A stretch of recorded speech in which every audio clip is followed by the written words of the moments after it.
Okay, good evening. Welcome to our third lecture in this year's four-part series, presented by the Architects Association of Santa Cruz County and Habitat for Humanity Santa Cruz County. Tonight's event is sponsored by Red Tree Properties. The Delaware Addition is a prime example of what a community-centered property can do.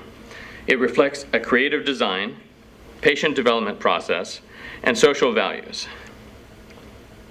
Tonight we have Craig French, Managing Director, and Carl Rice here with us. Guys? Hello. Okay, thank you very much. Thank you. Okay, tonight we're proud to present one of our own Architects Association members. Mark Primack came to Santa Cruz in 1976. He has served on the Santa Cruz City Council, the Zoning Board, the Historic Preservation Commission, and after the 1989 earthquake, he served on the city's Vision Santa Cruz Committee. He contributed one of the 7 prototype plans for the accessory dwelling unit published by the City of Santa Cruz.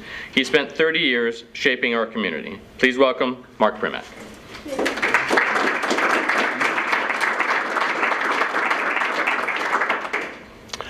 Thank you, and thank you for coming tonight.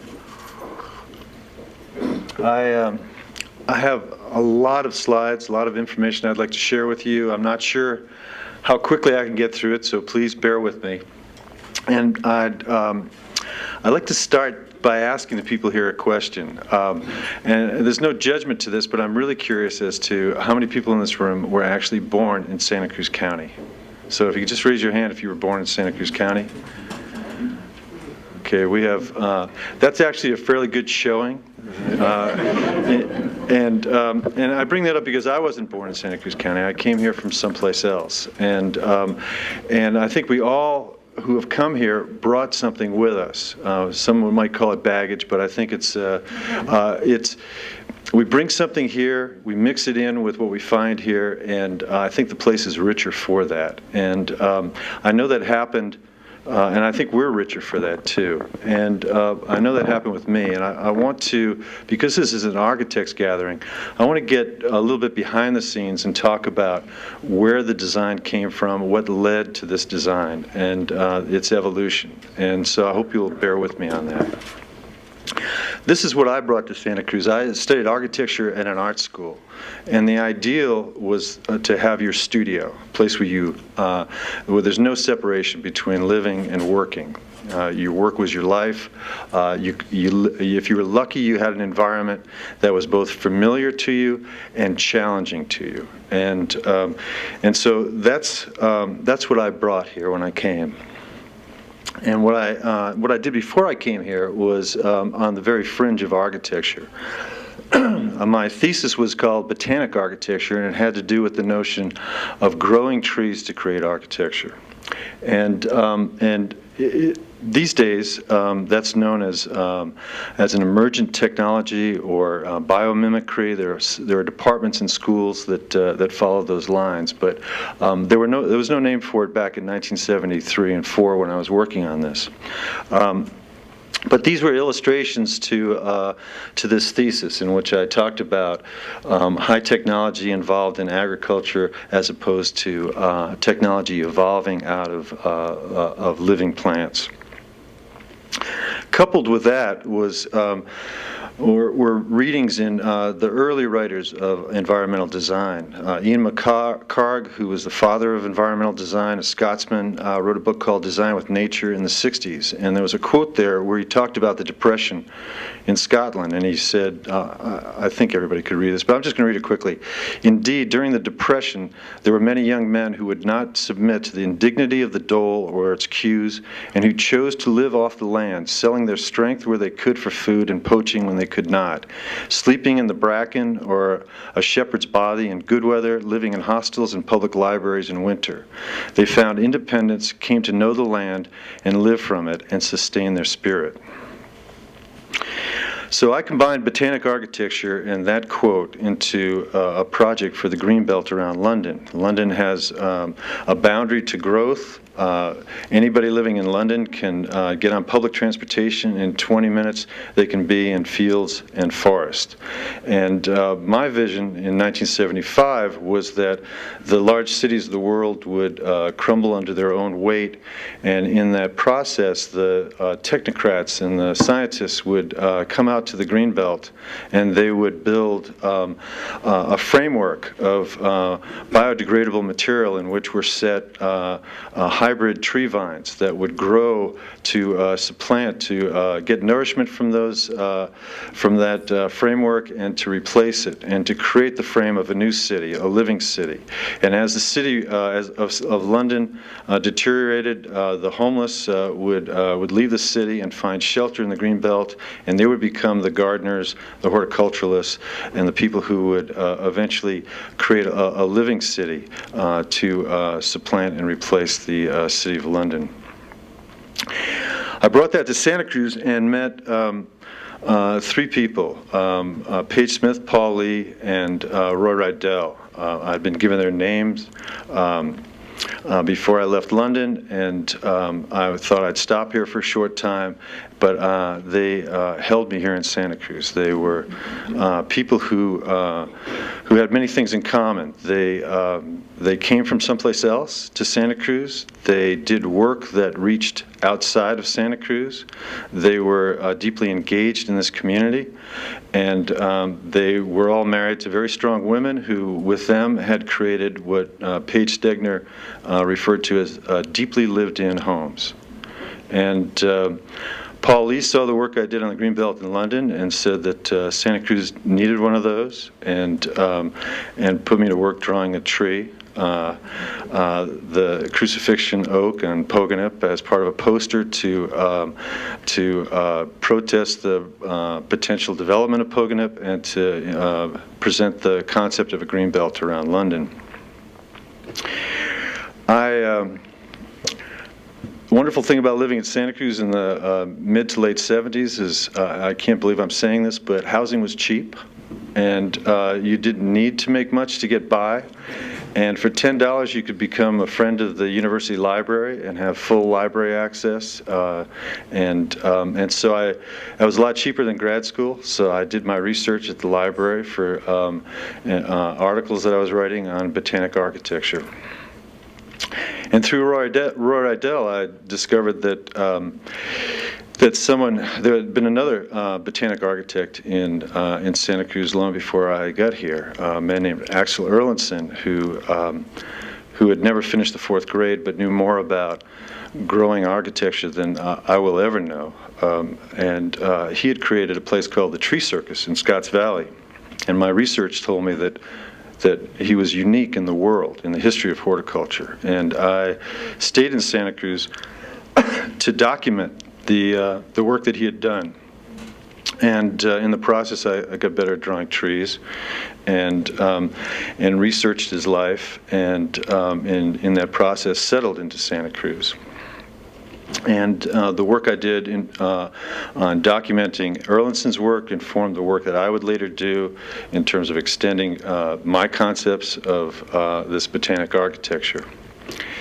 But also from Roy and Paige and Paul, I learned activism and got involved in trying to save the trees. And some of you might recognize some of the players in this circle who were willing to trespass to water and weed on land that was slated for development.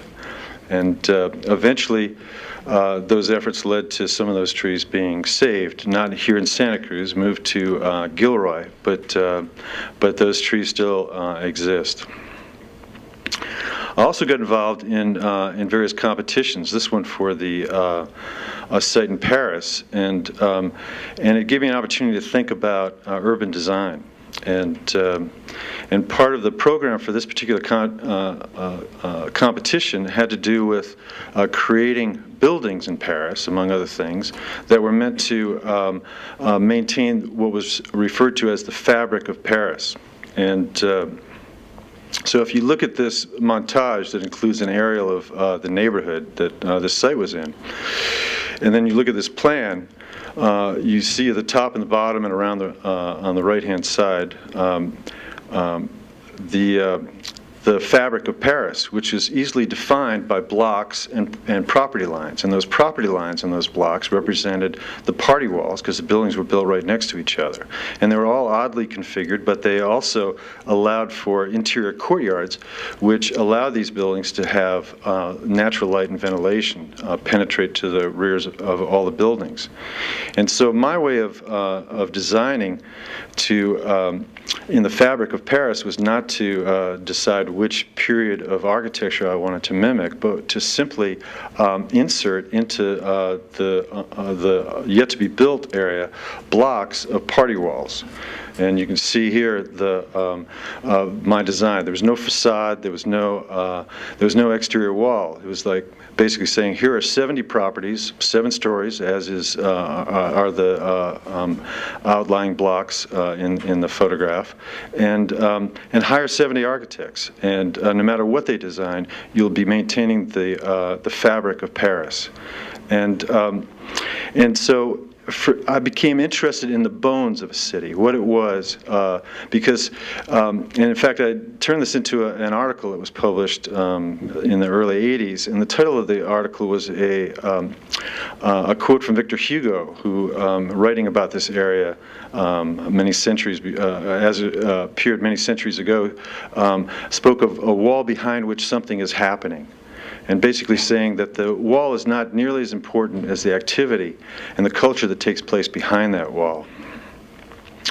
And so I've been a student of the bones of cities since then, and how configurations change, how spaces are created by the first lines that are put on the piece of paper, the lines of how you lay out the streets and how you lay out building lots, and the density that's created, the vertical density, the vertical plan of a city, and also what people are allowed to do to express themselves and to express their lives and to live their lives. And speaking of walls behind which something is happening, this is not the prettiest wall. It's in Lower Manhattan.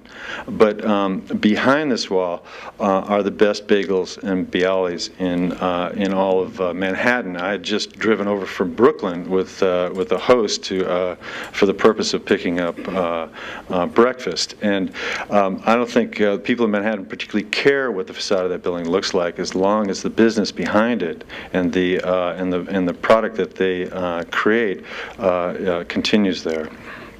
The same is true of this building in Cape Cod. The culture and the heritage of this community lives on inside the structure, and I doubt that anybody cares about the font of the sign on the building or even the materials of the building. But this is a prized location in this particular community for what it represents. I lived for a time in this building, which overlooks City Hall. We lived in 526 square feet, my wife and I, and we lived there until my daughter was 4 and my wife was pregnant with our second child. And we still remember this space very fondly, and sometimes we pine for Pine Place at our household. We learned about living in tight spaces, but we also learned about living among other people in the community that grows from that. An early project of mine was Silver Birches, where there was an existing house, and we arranged 3 houses around that existing house, and they were huge. They were 800 square feet, 900 square feet, and the largest one at the end was 1,100 square feet. But more importantly, the design was meant to be compatible with the Eisant house, a historic house on the site. And so we referenced that building and recycled old windows and doors, and learned to be a scavenger on this job. But most importantly, were the communal spaces that we arranged the buildings and gave second position to cars, so that we could actually create spaces where people who live there could come together, and in this case, or even host events where that sense of community could be accommodated. As Jim said, for some of us, the earthquake was kind of a turning point and a milestone in our lives and our careers. I had just moved out of downtown when the earthquake happened, and I had just gotten my architectural license when before the earthquake happened. And so I became involved in downtown rebuilding, but just as importantly, this is a view of the old county bank building, what was left of it, 2 walls propped up. The St. George was gone. One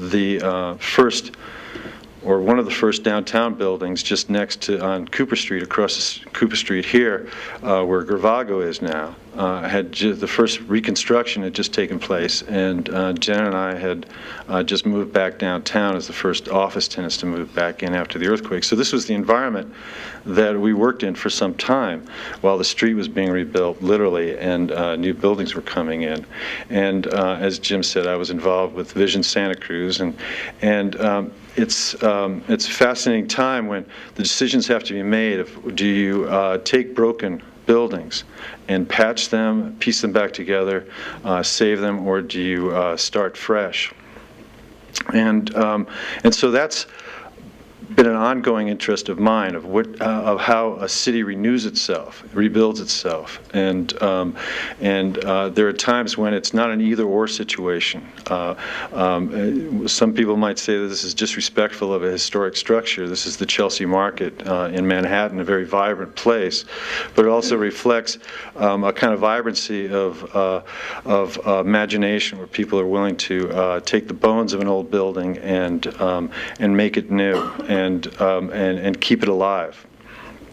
And then, of course, examples this is from Istanbul. Stuart Brand wrote a book called How Buildings Learn, and he talked about how buildings change over time and adapt to new technologies, new needs, new inhabitants.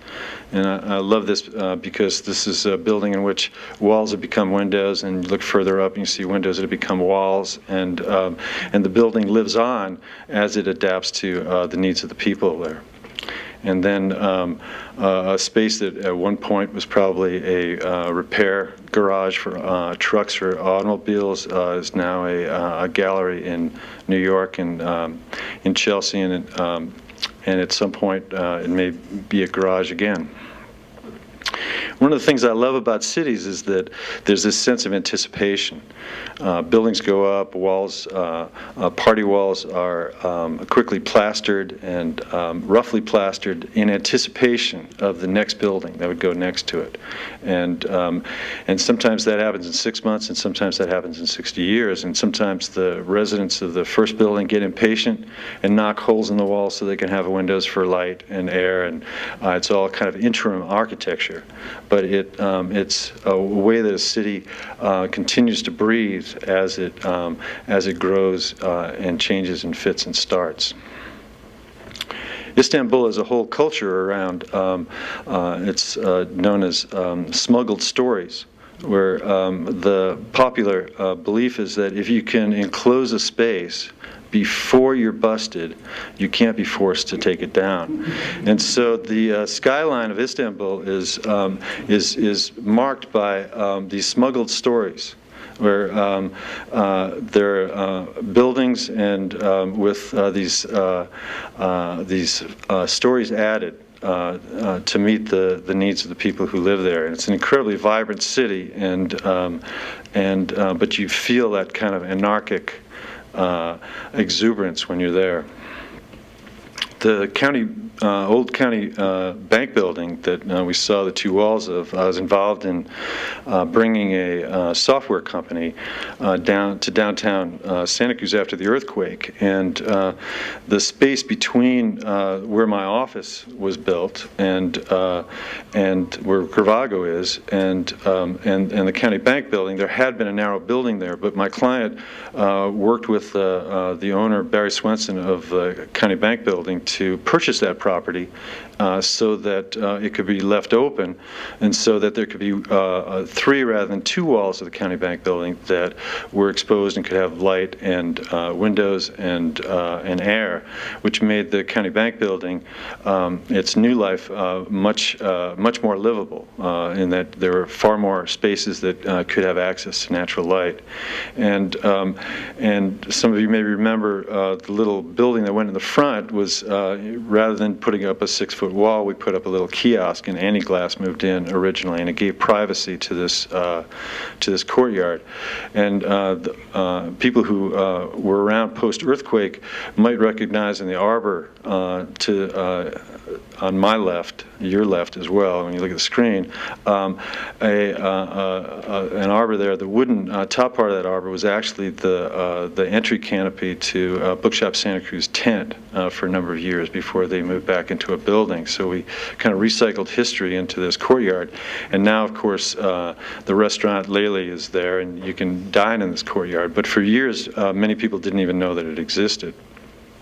The space upstairs the software company moved into, that is now Next Space, my client there actually cared about the people who worked there and wanted to create a sense of community. And whereas the shell that was put up immediately after the earthquake, so that the exterior walls would be supported, the shell was designed for your standard acoustical drop ceiling and your rabbit warren of private offices. Instead, we put the foam insulation on the roof so that we could leave the entire structure open and create a community of spaces and for that software company. And when that software company sold to Cisco, and Cisco announced that they were moving everybody over the hill to their campus, the people who worked there refused to leave. And so Cisco had no choice but to live out the lease there and let their workers stay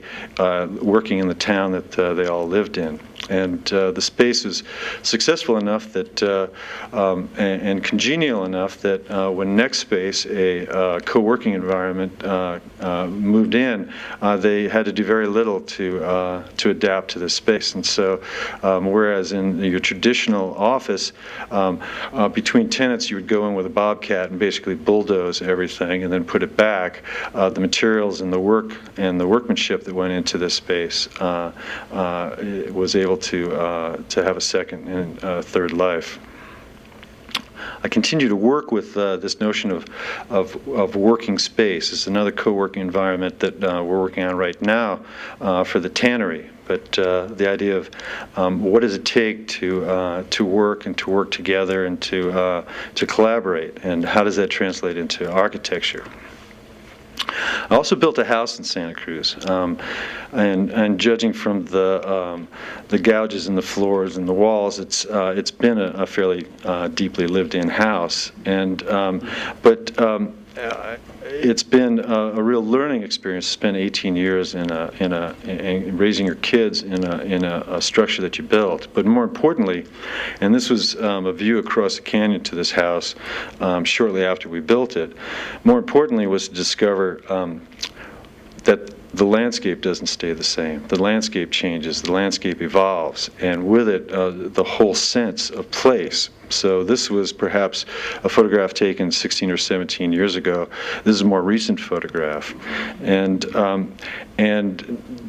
we planted probably 60 trees around us when we built that house, and we because it was all open and barren, and we've probably removed maybe 10 or 12 of those trees since, because you want to fill space, and you're doing it with 5-gallon trees, and over time you realize that that if we were to do it again, we could plant fewer trees, because they'd certainly grow to fill the space. And so it's really the garden, as much as anything, that gives us a sense of where we are, and that happens on a temporal level too, in that our garden changes with the seasons and with the years, and it's always something of fascination for us. We don't travel that much, but we just booked some flights to go on a trip in April, and this morning I woke up and said, we're going to miss April in our garden. Why are we doing this? I also have to say it helps to be married to a landscape architect. But let me talk about work-live, because I think in most of the world, work-live is the way of life. The notion of separating yourself, the work that you do, your labors from your life, is a strange notion for most people in the world. This is during Ramadan in Istanbul, when people break fast every day and go to the hippodrome to dine. The shopkeepers there, these temporary stands, they have to create at least the illusion of a home above their stand. So that people will feel confident that the people that they're buying from are not going anywhere. They're going to be there tomorrow. That they're stable people in the community that they can trust. And so even on this temporary level, it's important to convey that sense of connection. Is that just a front? Or yeah, it's just a front. It's basically a tent behind that facade. Yeah. These are temporary structures that are brought in just for Ramadan. So when I was asked to design a work-live complex on Swift Street by Gordon Pusser, it was a very exciting opportunity to think about how we create in Santa Cruz for the first time a purpose-built environment for people to live and work in. And of course, when you're designing for artists, the question is, what can artists afford? And the answer, of course, is very little. So there's a tremendous amount of effort put into experimenting with how we could get the most out of the least, and creating fairly simple structures with large open spaces down below and studio apartments up above. And when you do that, you find that you have to reach to every utilitarian object and fixture for your aesthetics. So simple stairs, simple features and fixtures. And of course, there are models throughout the world of people taking very straightforward approaches to getting from point A to point B, and we did the same at Swift Street. It's also fascinating to us how people adapt spaces inside and out to their needs, especially when they're either displaying or manufacturing things. And we felt, being in an industrial area, that we didn't need to hide the support structure, the support system, whether it was the recycling bins or the mechanical units, that it was all part of the architecture. And I want to show this because I'd admired this building for years. I believe it's in Cologne. It's purpose-built artist work-live space from the early 1930s. And what you see is an interior shot. You get a sense of how it was laid out, and it's very ingenious in terms of section of how you had the lower living spaces and the taller studio spaces. And you see the backside of the building, and it's fairly stark. And recently I discovered that a few years ago, the artists still live in this space, approached the city, which actually owns that whole swath of lawn and trees along the street, save for 3 or 4 feet right up against the building. They approached the city because they were interested in taking out the grass and planting and having a community garden, and the city said no. No, this is ours. You can't have it. What you've got is you've got your 3 feet against the building. Do the best you can with that. And so they did.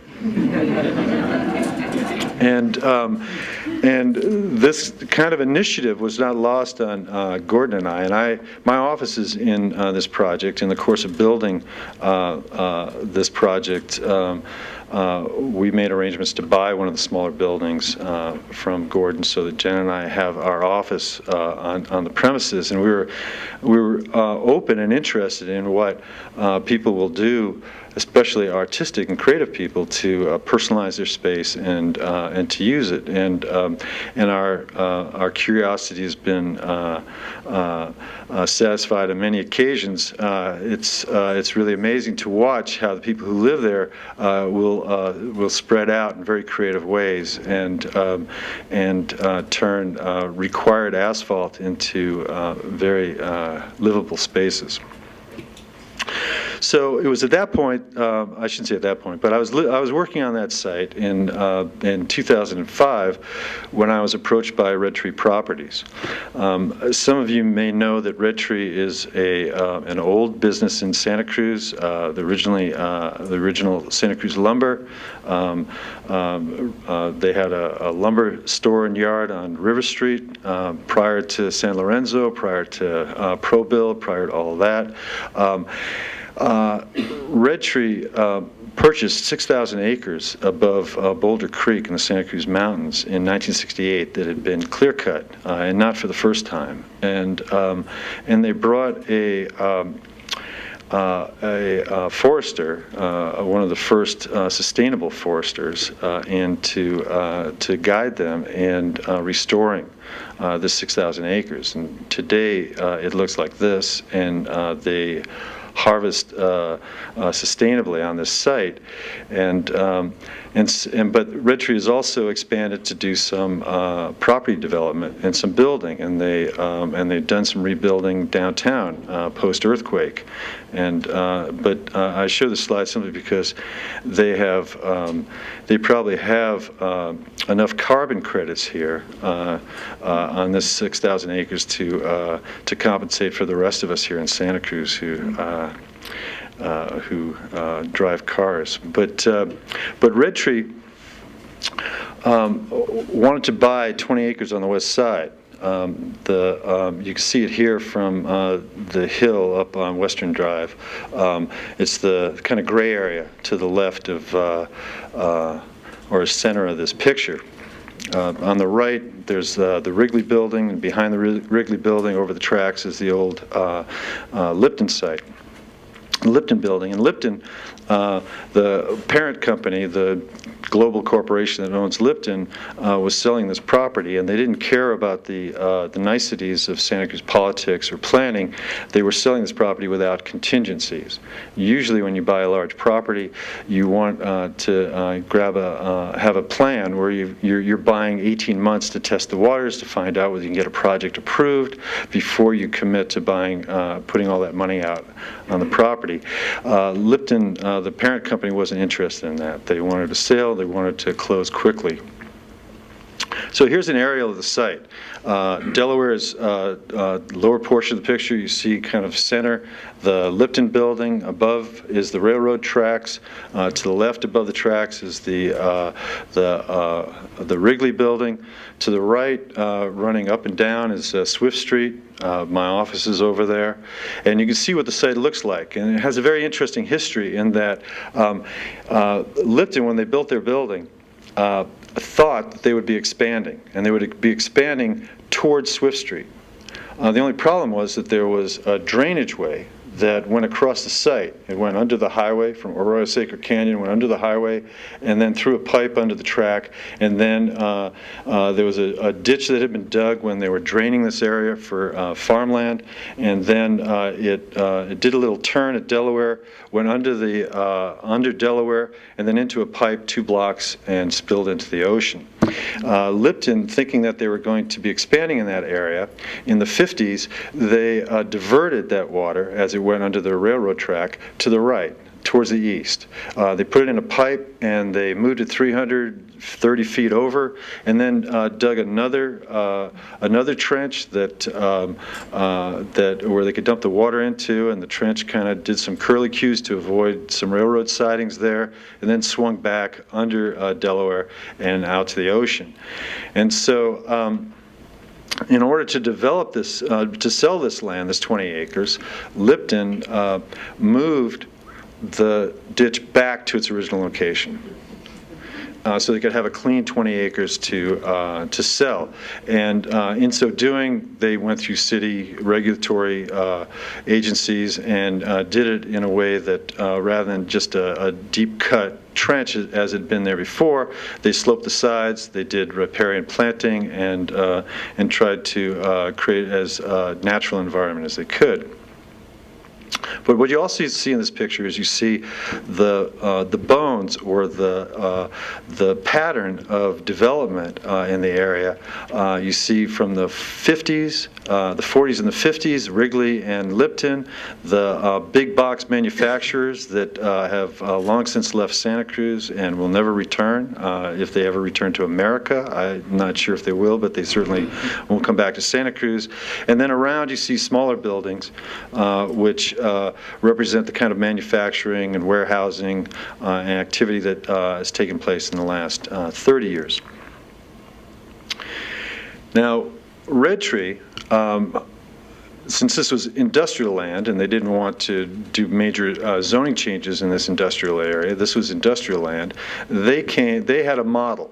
And the model was what was popular in 5 or 6 or 7 years ago in up and down the state of California. Central Valley, Silicon Valley, was something called flex-base industrial condos, where you put up what they call tilt-up buildings, concrete shells, and you sell portions of them as condominiums to businesses, so that businesses can own the place where they work and have some stability there and have an equity investment in the place that where they're doing business.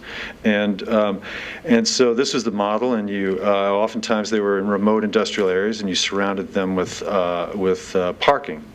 And so given the short period of time, Red Tree attempted a kind of a shotgun approach to determining what they could actually do and get on the property. They hired 5 or 6 firms from Santa Cruz, from Silicon Valley, from San Francisco, and they said, lay out a flex-based industrial condo project so that we can see whether it's worth it for us to purchase this land. Obviously, it's the first question is how much parking can you get and how much building space can you get? And the answers came back from the various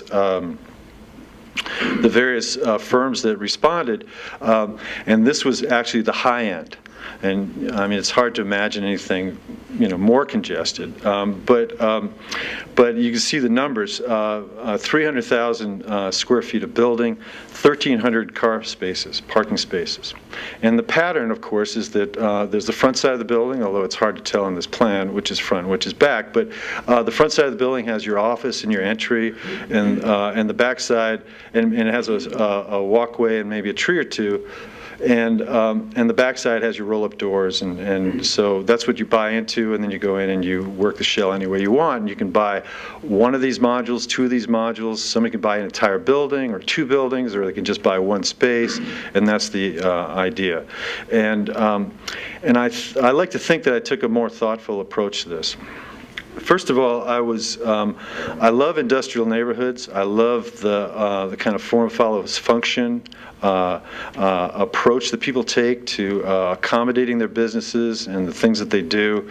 I love the variety. I love the way buildings come and change and alter, and the way people adapt to them. I love the way buildings push out to the street, windows appear, go away. Again, Stuart Brand and How Buildings Learn. This is a steel frame building. The walls become windows, the windows become walls, doors move at will. People need parking spaces, they take them where they can. There's something alive and dynamic about some industrial areas. In terms of the wall behind which something is happening, I don't know what this business is, but when I look in at night and the lights are on, I say, looks like an exciting place to work. I mean, it looks like people are busy, they're enthusiastic.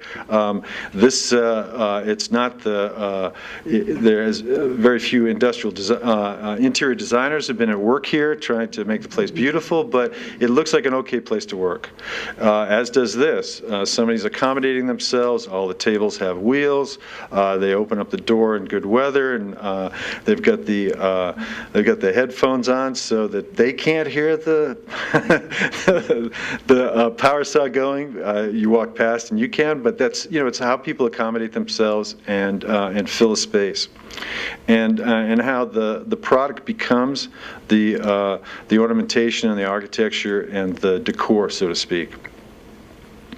And you look at spaces and you say, this is great to give people the opportunity to, in the act of accommodating themselves, to create familiar spaces, comfortable spaces, and spaces that are highly productive, even to the point of this is a contractor's shop on the west side, of accommodating the midwinter company party, just rolling Joseph Schultz's cart right into the shop and serving food from there. And then spaces, if they're dynamic, it means they're not finished.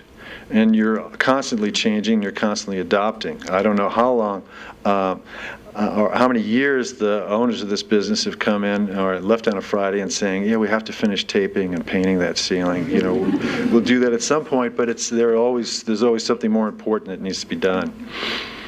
And then spaces where you can, in California and the U.S., we talk about transaction costs. What does it cost to start a business? What does it cost to create a business? How much money do you have to borrow and put down before you can even open your doors? You buy a jar of red paint and some tables, and you started a business here. And then if it goes well the first week, then maybe you'll invest a little bit more money. And there's a certain freedom and a safety that allows for creativity and courageous action here. The same thing when you have facades like this in a place where lots of people work with steel, lots of people have tanks and blow torches. The doors become windows, the windows become walls at will to accommodate yourself. And then the mix. This is walking on a street in Paris many years ago, walking through the door, the entryway of a 7-story building, noticing a door at the rear, walking through and discovering an enclave, probably at some point a stable, but an enclave where people can live comfortably and safely in the very heart of Paris, in their own little village, and how you create living space within the hubbub of a city and in a way that is comfortable. There couldn't be more than 16 feet between those two buildings. And I admire many buildings, but there aren't a lot of buildings that I've seen that I wished I had designed. This is one of them because I think it's well designed, but I also think that for all I know, we were there on a Sunday or on the weekend, they changed tires behind those doors, or they changed the world behind those doors. Anything could happen behind there. There's a kind of a mystery there that I think is very exciting, and part of what it is to live in a city where you don't know what's happening, and you enjoy the fact that you don't know, that you have to guess what's happening behind these walls. The way that people take advantage of space, the way that people plant in spaces. This is a work-live reuse of a building right near the Bay Bridge in San Francisco, but creating an interior space, bringing light in, consciously creating an environment within a reused industrial building. And then it's not a question of quantity, it's a question of the kind of quality of the landscape. These two trees have on this street have very dramatic effect. 40 smaller trees would probably have less of an impact or be of less interest. 2 vines growing in this courtyard. When I walked past, I was sure that I'd found, a very happy artist's studio, and then I noticed that it wasn't paintings to the left; it was signs for an appliance store. That this was an industrial space, but an industrial space with the aid of 2 very small planting areas had been, I don't want to say humanized, but had been certainly naturalized. And an interest that Jen and I have always had to do with this separation historically between agriculture and gardening and landscape. And Janet had spent some time studying what's referred to as cultura promiscua, a form of horticulture and agriculture in Italy, where plants are interplanted with vines and vegetables and fruit trees, and in the process create environments that are absolutely stunning and beautiful to see. And it raises questions of why we draw this line between food production and landscape in this country. And then, of course, for me, the relationship between plants and buildings. And this was something I came upon in the Cinque Terre in Italy, seeing this, what looked to me at first like a dead vine protruding from a fairly ancient wall, until I had walked a few more steps and turned around and discovered that vine was not dead, that 4 stories up, it was supporting a very active vine on a roof deck above. And it was as if the vine had grown with the building. So I presented Red Tree with a plan at the time that provided $440,000. Actually, by the time this plan was done, it was 535,000 square feet of building, and I was worried that it wasn't dense enough, that there wasn't the critical mass to create the kinds of neighborhoods that I was hoping we could create. And so this was an early sketch to just basically outline, and I'll only talk about one aspect of this now, that in this diagram, Delaware is to your right, the train tracks are to your left, and upward is toward Swift Street. And so the major avenues run north-south as the most efficient way of laying out the site. The buildings to the east at the top with the green roofs are sloped towards the east. They're protected from the western wind that comes up on the west side of Santa Cruz, and ideally suited for the potential of green roofs on this site. The blue roofs are sloped in the other direction towards the west, and are ideally situated for the type of photovoltaics that we employ now, which are net metered photovoltaics, where you want to optimize the western light at peak periods to get the best return on your investment and to pay off the costs as quickly as possible for the photovoltaics. Beyond that, I'll show you a diagram of what I was proposing. What I was proposing was this main loop, the brown, of an avenue, and the avenue would be an avenue just as Pacific Avenue is an avenue. Parallel parking on the streets, not perpendicular parking. It's a main street, essentially, and tree-lined, and a wide sidewalk, and space between the sidewalk and the building for outdoor sitting areas and landscaping.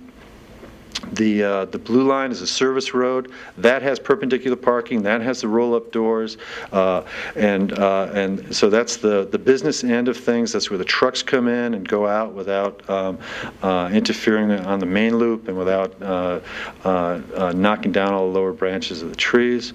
And then bisecting the site are first a couple of utility streets. And the utility streets are called that because that's where the recycling is. That's where the mechanical equipment, meters are located. That's where bicycle storage is.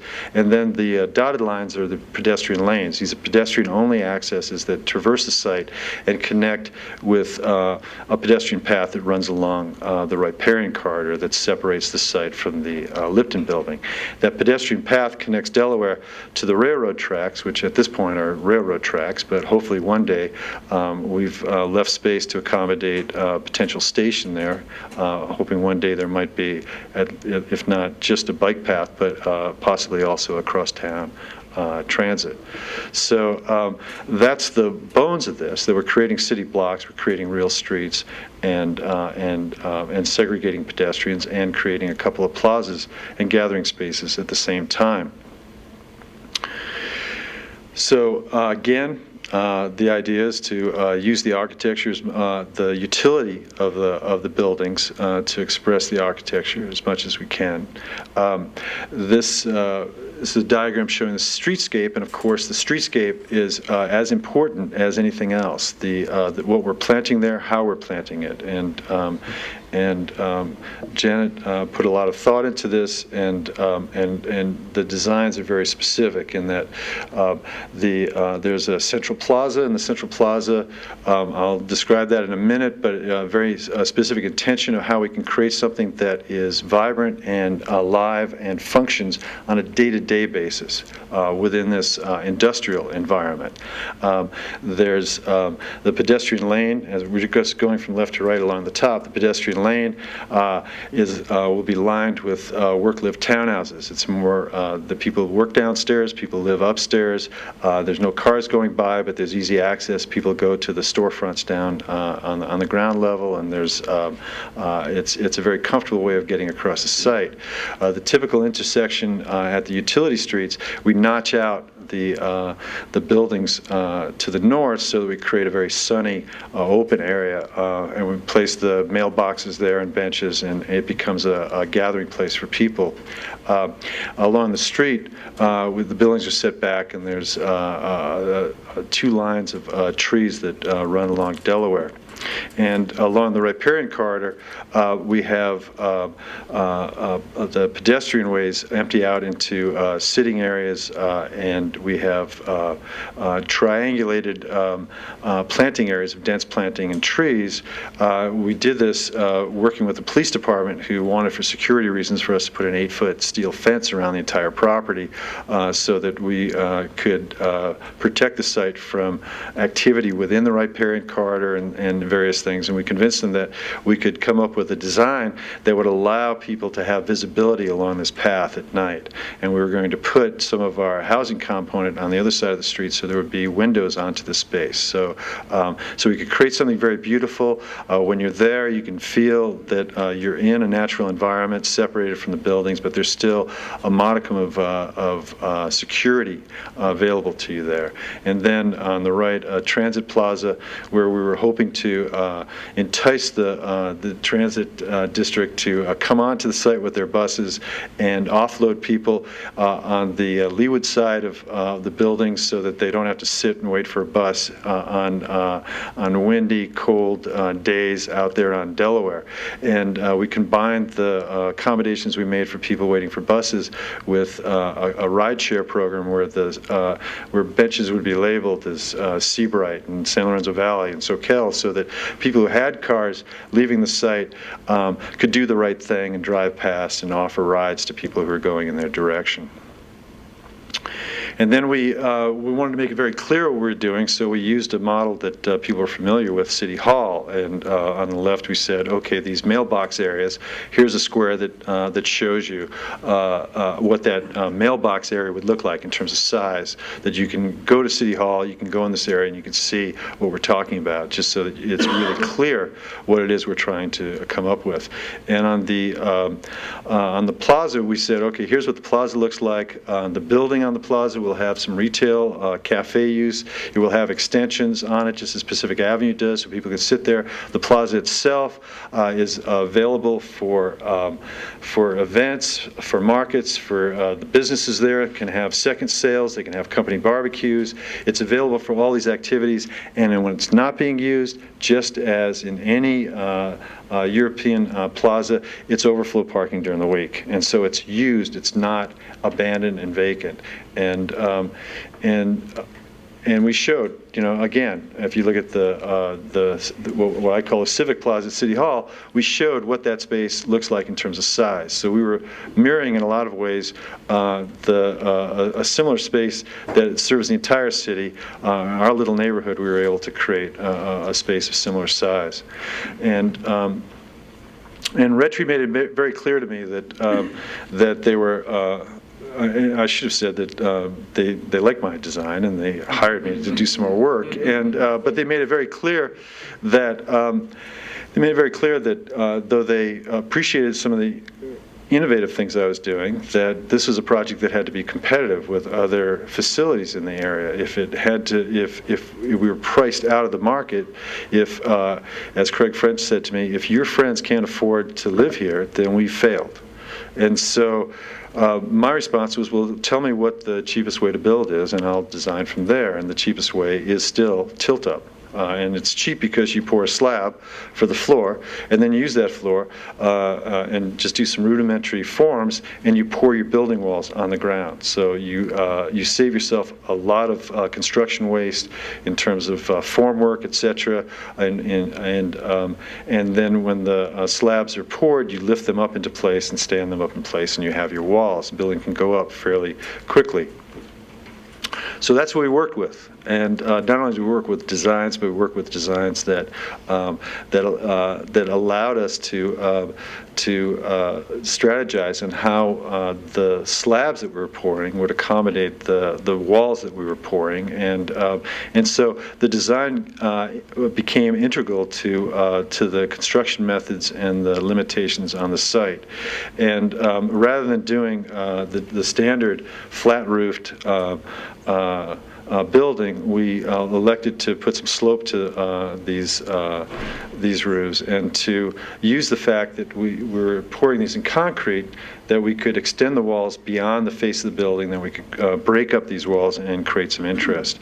And so here's a portion of the site, the way the buildings tended to lay out. Again, we're looking at low slope buildings. We've laid out areas for skylights. We want to bring natural light in. All the buildings are designed so that they can take advantage of cross ventilation, so that they'll need as little air conditioning as possible. And we've used stairways and sunscreens to break up the facades, and you can see. If I had a pointer, I'd use it, but that's okay. The utility streets with these utility sheds for recycling, bicycle storage. You see the 3-story work-live townhouses, the pedestrian lanes that go through the site. Here's the work-live townhouse.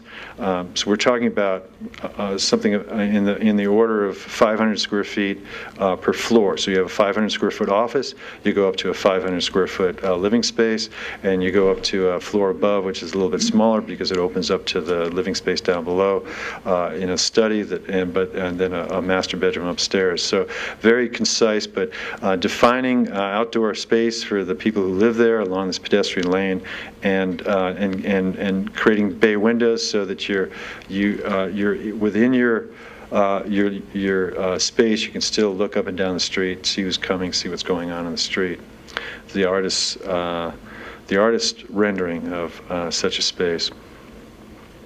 And many of the spaces are just, this is the typical 60-foot industrial space, very similar in a lot of ways to what we did at Swift Street, where there's a large, tall space in the back and a studio apartment up above. I say a studio apartment, but these are spaces that somebody can move in and they could have their office up above. They could, and work down below.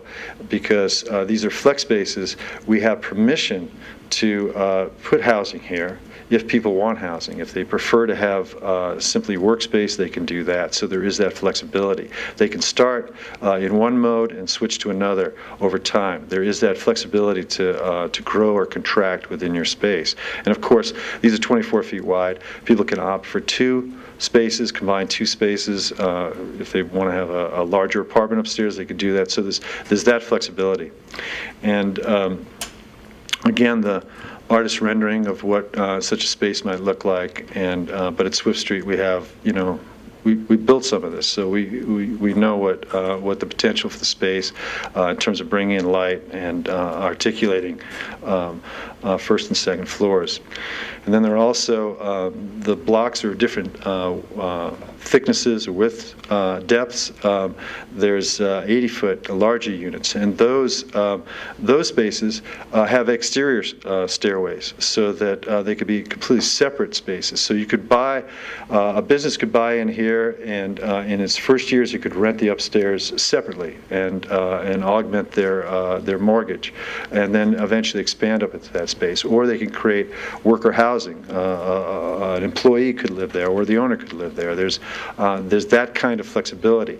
There are openings front and back that could be large windows, or they could be roll-up doors. They can switch out as businesses change. Again, we're looking at what we call residential flats. 600, well, there's different sizes, but as small as 665 square feet. A small apartment, again, cross ventilation, balconies, outdoor space, and the one thing that the rest of Santa Cruz doesn't have in its residential areas, permission to work there. So, it's a little known fact that if Steve Jobs or what's his name from Microsoft wanted to start his business in a garage in Santa Cruz, he'd get busted for having employees in a residential neighborhood. You can't start a business in a garage if you have more than yourself working there. Here, you can start a business in the place you live. You can consolidate your rent, your business rent, and your home rent. You have that flexibility. You can have people come and work with you, and so again, we saw this as a very industrious space where people would start out, and as their business grew, they, rather than having to relocate to another community, they could simply move into a larger space on site. So, we felt that we're completing that picture of how you create a vibrant neighborhood that with affordability built in and growth within the community. So we start to see what this community could look like with the work-live townhouses on the pedestrian lane to the left, the 80-foot deep flex spaces with the exterior stairways. You're looking down towards the plaza, and behind are the work-live flats. The trees are planted. We're very for us, it's not enough to simply draw a circle on a piece of paper and say there's a tree there, because the tree's not going to grow unless it has good soil and good drainage under it, and we've taken great care to make sure that as PG&E and as the engineers come in and start laying out their pipes and their junction boxes, and they look for the easiest place to put them, and they start putting their little squares and triangles in the planting areas, we ask them nicely when we can to move them so to perhaps less convenient places for them, but places that will leave the landscape areas free for trees to grow and thrive. And really appreciate that Red Tree has been there insisting on that as well. The other thing I have to say that I should have said earlier is that the planting that we have is intended to be urban agriculture. Where we have south-facing walls, we're espalierating fruit trees. Wherever we can, we're putting nut trees, we're putting citrus, we're putting artichokes and avocados. We're creating urban agriculture here on this site. In any condominium project that you know of, whether it's residential or otherwise, you pay your homeowner's fees, and when it comes to landscaping, what you expect is what is known proverbially as the mow, blow, and go guys who come in and they do their thing on a landscape that you don't want to spend much time on or around, and then they go. Here we said, well, rather than put your money into mow, blow, and go, put your money into what amounts to a CSA program where you're paying gardeners to come in and tend the fruit trees and the nut trees and the artichokes, and what you get for that is you get your CSA share. It's shared throughout the community, and with the hopes that the people who live there will take an interest in it as well and participate as well. And it's my hope, having been involved through Paul Lee for many years with the Homeless Garden Project, that which is just down the street, that given opportunities like this, we could one day think about training our homeless gardeners in our urban agriculture, so that projects like this can be a way for people to reintegrate into the working and housed community. So in the end, this is the map And in the end, we have a site approved unanimously by the City Council that one day may have as many as 300 separate owners. So it's a neighborhood that we're trying to create here. And here's our before shot, and here's what we hope will be our after shot. And that after shot is somewhere between 10 to 15 years down the line for build out. And you can see how these structures fit in with the scale of the buildings in the area, and I think go a long way towards creating a district or a neighborhood. We presented this to the city, and before we brought it to City Hall, we met with interested people in the community, and at that first meeting, somebody who had just read a magazine article that day about recycled shipping containers said, "You should build the whole project in shipping containers." And we realized that lots of people in Santa Cruz read magazines, and we were concerned about what is the measure of this project as we go through the process. How will this project be judged? Will everyone stand? Forgive the analogy, but will this be a lamppost that everyone needs to leave their mark on? That isn't perfect until their idea is incorporated into it. There is such a thing as killing a project with kindness, and so we elected to, because right at that time, the U.S. Green Building Council was instituting a pilot program called Lead for Neighborhood. And many of you, I'm sure, are familiar with the whole LEED program, the gold, the silver, the platinum. But the U.S. Green Building Council was coming to grips with the fact that putting all this weight on individual buildings was not enough. It wasn't going to turn the tide. That they had to think about the bigger picture. They had to think about how neighborhoods and cities could become sustainable. And so, in conjunction with the with various smart growth groups and the Environmental Defense Council, they put together this Lead Neighborhood pilot program, and we were accepted into that program, and we felt it was an opportunity not just to learn from what they had done, but to also inform the process. And so we worked on this, and again, in the spirit of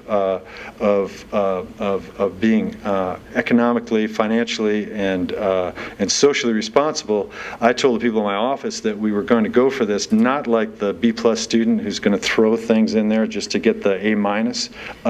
That we had to make sure that every point we got on this was through an effort that made the project less expensive for people to move into. So it was economy and environmental consciousness had to be integrated if we're going to buy into it.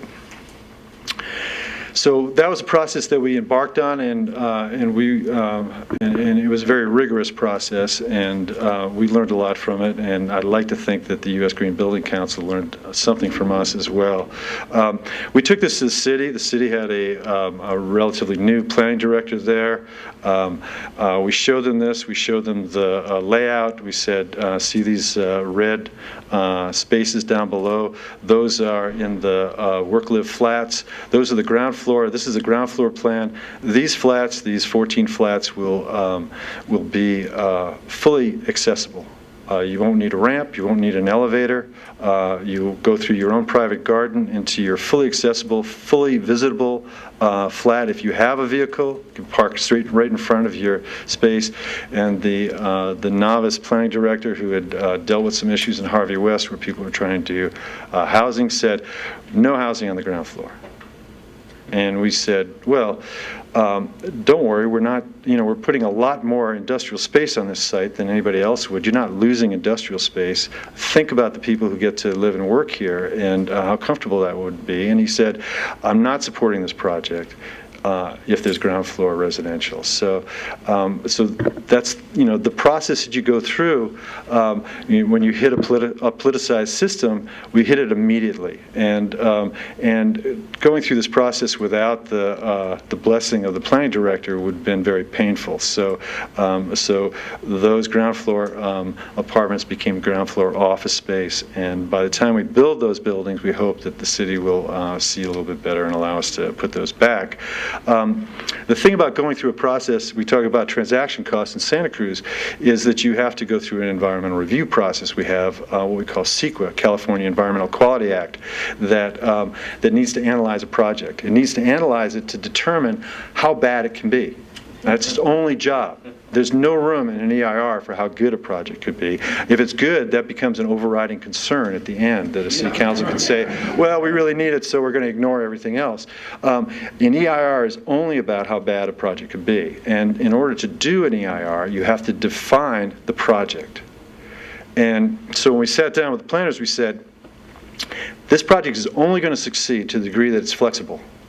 Flexibility, resilience, that's what we need here. Things are going to change all the time, and that's great about it. And they said, well, good, but now tell us exactly what's going to happen there.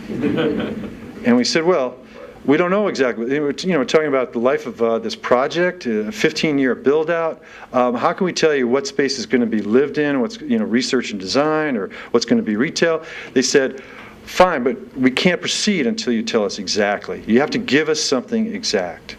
And we compromised with them. They were willing to compromise, so we'd have a range. We'd say, well, we imagine that there'll be somewhere between 5 and 25% of this project will be warehouse. We don't know. And 5 to 40% will be light manufacturing, on and on. We went through this, and they said, okay, we can accept that. And it almost killed the project, because the way an EIR is written, every consideration is sent out to a different person. So one person analyzes the traffic, one person analyzes the parking, one person analyzes the air quality. So, and each one of these persons has the responsibility of determining how bad the project can be within the context of their purview. So the air quality guy looks at this range and says, okay, high-end warehouse and light manufacturing, because that's where all the trucks are that emit all the pollutants. So the EIR considered 25% warehouse, 40% light manufacturing for air quality. The traffic guy, he said, well, high-end research and design and office, because that's where all the cars are. So I'm going 35% on that, 45% on that, and not only that, but when we look at this work-live situation, I'm going to assume that everybody who goes to the trouble of buying a work-live unit is going to get up in the morning, get in their car, and drive over the hill to a job. So we're going to look at the worst possible impact at Highway 1 and Highway 9, and that's the impact that this developer is going to have to mitigate through fees, through work they have to do. And then the parking guy, who never talked to the traffic guy, said, okay, I'm going to assume that everybody who lives in the work-live units works in the work-live units, so that he never moves his car in the morning, so that parking will not be available to the people who come to work in the morning. So that's how we're going to analyze the parking, and this went with every project, every facet of the EIR. So when you take the high end of each one of these in the range, it adds up to 155%, and that's what the EIR judged us on in terms of the impacts we would have. And those were, when we talk about transaction costs, those were the mitigations that were placed on Red Tree if they wanted to build this project. And it actually gets worse than that. Because first of all, for the purpose of the EIR, they assume that nobody in Santa Cruz is going to buy into this. Everybody who buys into this is going to be coming from overseas or out of state. So these are all new people. So there's not even this margin of, well, some people are already here, some people already have cars. No, they're all new people. And I will say, to the credit of the parking consultant, they approached me and asked me if I knew of any project in the greater San Francisco Bay Area that had this kind of mixed-use work-live. And I said, well, I'm here on Swift Street, right next to this project, on 2 acres of mixed-use work-live. This is your demographic. We're 2 acres. That's 20 acres. It's like a scale model. Why don't you just come and measure this? And they said, fine, and they did. And I saw them a couple of weeks later at the planning department. I said, well, have you been out? And they said, yes, we've been out, but we can't use the data. And I said, well, why is that? And they said, well, you sent us a list of all the businesses that were there and how much square footage they took up, and we did our calculation, and we actually determined that your property is being used a little bit more densely than you were approved. You know, so it's something that we called warehouse space 14 years ago as a martial arts studio and as a dance studio. So we've determined that your property is underparked by 50 parking spaces. And I said, well, there's only 70 parking spaces on there right now, so you're saying we only have about half the parking that we need to have? And they said, yes, according to our charts. And I said, well, but you went out and measured. I mean, you went out and counted. They said, yes, but we can't use that information. I said, why can't you use the information? They said, well, we can't use the information because there were too many empty parking spaces. So we had to assume that there were vacancies, and therefore we couldn't use that data. And I said, well, when did you go out? What's the peak time? Just tell me. They said, well, between 10:30 and 11:45 or something like that. So I would go out in the peak time for about a month. And they were right. At that time, on that site, overused as it supposedly is, there were always somewhere between 10 and 24 empty parking spaces on the site. But that's not data they could use. But that's data, but it was their books that they imposed on this project. So first of all, we had to declare which one of these spaces was going to, in the entire project, which one was going to be research and design, which one was going to, not that we knew, but we had to come up with something within the range. We had to then calculate what all the square footages were to make sure that we stayed within our range. We then had to calculate how many parking spaces were required for each of those, and we had to put all that together. And then we also tried to remind them that we could get a point or 2 points with LEED specifically for underparking. That LEED understands that you don't want to encourage people to have extra cars. You want to make it a little difficult for them to have a lot of cars. So if you can get, it says right in LEED, if you can get the municipality to agree to fewer cars, you get points. So it's almost like the planning department is the obstacle. If we can overcome this obstacle, then we're proving that we're green. And we got this project with, you remember that there was a 300,000 square foot proposal with 1,300 parking spaces. Well, we got the city to approve 535,000 square feet with 809 parking spaces, with the proviso that we provide them with a plan showing how, when we're at half build out, if it will do a parking study, and if it actually turns out that we're underparked, then 2 of the lots that we're going to have buildings would become parking lots. We said, okay, fine, we'll do that. But I think we know that by then we'll be even closer to peak oil, and we'll have fewer cars to worry about than we do now. So these are the numbers that we came up with. This was the first. I'm almost there, I promise. This is the first phase that we're going to put in terms of what we presented to the city. The second phase, and then on until the project was built out. And this is what it looks like when it was built out. Now back to LEED for a moment. This is the west side of Santa Cruz. You've got 5 to 12 feet of topsoil, and then you've got the first marine terrace. You've got water coming down the hill from the university. It's called perched water. It runs along the rock. It makes it difficult to do construction during wet months. And if you're doing road work and stuff like that, it makes it to those wet months constitute about 9 months of the year. So it creates a very small window where you can do heavy work. And one of the solutions to that for us was to go to the north end of the site near the railroad tracks and put in this trench drain. And the trench drain, you dig a deep trench and you have a drain pipe that goes in there. And normally what you would do is you would pump that out into the drainage way, our new riparian corridor, and then it would run down to under Delaware into a pipe and out to the ocean. And nobody for a long time has worried about ocean levels receding. And it occurred to us that we didn't need to throw that water away. And we were reminded that that just south of this trench drain was the 330-foot long, 5-foot diameter reinforced concrete pipe that had been put in when they diverted the drainage back in the 50s. And so we sat down with our engineers and we determined that that pipe, if it was closed off at both ends, would have a capacity of 50,000 gallons. And our engineer calculated that the purged water flow in the driest month of the year was 13,000 gallons a day. And that meant in the driest month of the year, and we're talking about summertime, we could refill that, I'll call it a cistern now, we could refill that 50,000 gallon cistern every 4 days. And then we're using the most up-to-the-minute technology for irrigation on this site, satellite controlled, et cetera. The amount of irrigation water we need at the highest use in July is 255,000 gallons. And the minimum flow we're going to have into the cistern could be as much as 350,000 gallons. So here we are in water-starved Santa Cruz with a surplus of irrigation water on the site.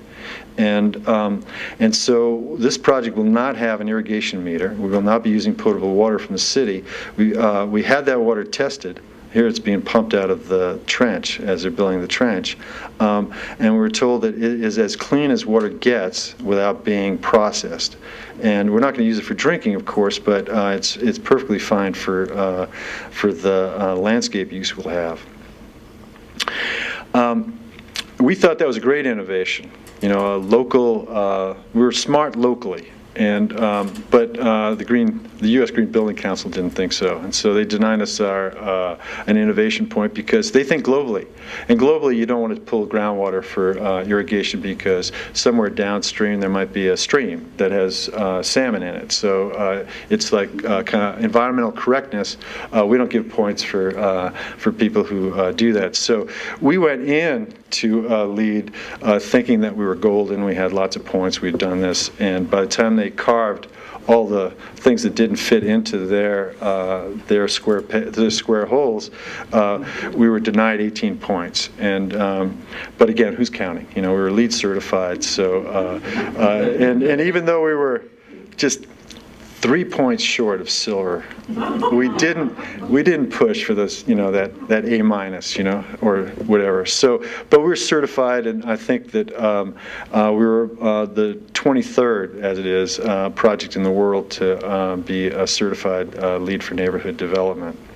And these are more or less the buildings in the first phase, and we're very hopeful. Well, Red Tree went out a couple of years ago and put many hundreds of thousands of dollars into the infrastructure for that first phase. You can see in this aerial the pads for the buildings along the east side there, all the pipes and the piping and the hydrants and the road beds and the building pads are all laid out. And of course, we had something that's euphemistically called a recession hit us, and so. And financing was incredibly tight, and so we kind of decided we'd button up the site and wait for happier days. And I'm happy to say that those happier days may actually be around the corner. We are in discussion with people who want to buy into this site, and if things stay the course, after the first of the year, we'll be breaking ground on at least the first 2 buildings. But I was a little antsy when the project closed and decided that I had an opportunity on my own, my wife and I, we owned a lot that we would build a prototype for the Delaware Addition. So I designed a house that wasn't 60 feet, it wasn't 80 feet, it was 70 feet long. And it wasn't 24 feet wide, it was 20 feet wide. And we built it up off, next to our house, and I tried very hard to employ some of the same approaches to construction that I hope that we'll use on the Delaware project. I like to scavenge, I like to reuse materials, I like to take advantage of the molten state of concrete to embed things, to recycle materials, and to use very simple materials to articulate entries and to create ornamentation. We even have a little bit of urban agriculture going in the front yard, and this is actually a kind of prototype for a work-live house. In that door in the background on the left separates this space, nominally referred to as the living room on the working drawings and the permit drawings, separates it from the rest of the house, so it could actually be used as a workspace, and we hope one day to use it as our own studio space. And with the skylights similar to Delaware, washing the walls, and then the building is also built. It's stick frame, but we built it with the skylights along the edge, creating a curb so that we could, and we did in July, put 12 tons of soil up on the roof, and we'll plant a cover crop in the fall, and we'll dig that in and try our hand at a little bit of permaculture in the coming year. And yes, we're still out there scavenging for materials to use at the Delaware project. In fact, we've procured this stone, and we'll be looking for more things to incorporate into the project. And I thank you for your patience. Thank you very much.